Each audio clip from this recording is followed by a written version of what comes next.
et le vieux vit en apesanteur. Mais ça, c'est limite banal, quoi.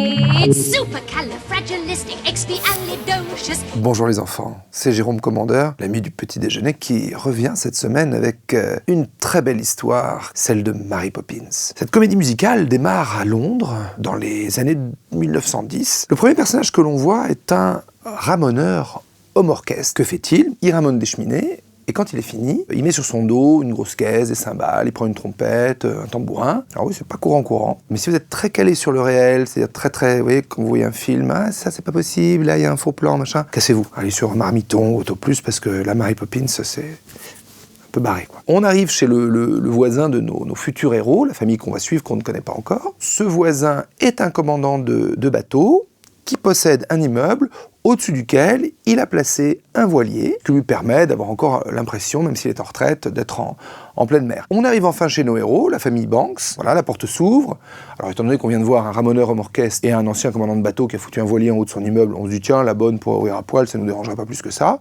Ce n'est pas le cas. Elle ouvre habillée et on rentre et on voit tout un tas de femmes de chambre en train de parlementer avec la nounou qui, elle, menace de quitter la maison puisqu'elle n'en peut plus des enfants. D'ailleurs, elle les a même oubliés au parc.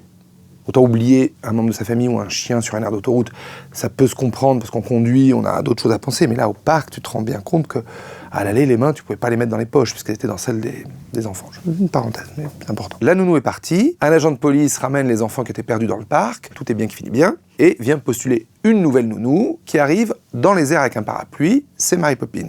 Donc là, a priori, on est bien, on se dit, bon, bah, il y a Mary Poppins, il y a les gamins, c'est parfait, on peut démarrer l'intrigue.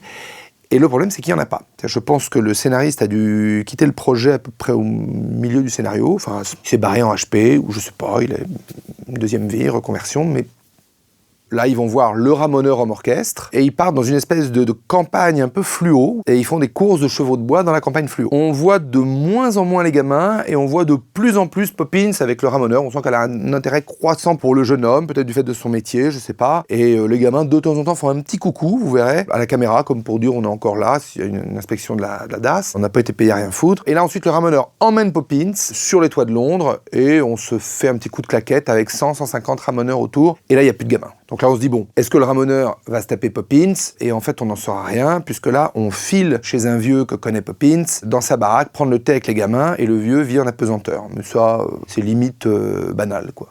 De là, on retrouve le ramoneur, un coup de claquette, et générique. 2019, aujourd'hui, à l'heure des plateformes de visionnage, Netflix et compagnie, c'est vrai que les gens ont une exigence scénaristique un peu plus forte, et c'est là qu'on se rend compte qu'en 64, ça passait crème, quoi. Bon visionnage, et supercalifragilisticexpialidocious, even though the sound of it is something quite atrocious, if you say it loud enough, you always sound precocious, supercalifragilisticexpialidocious.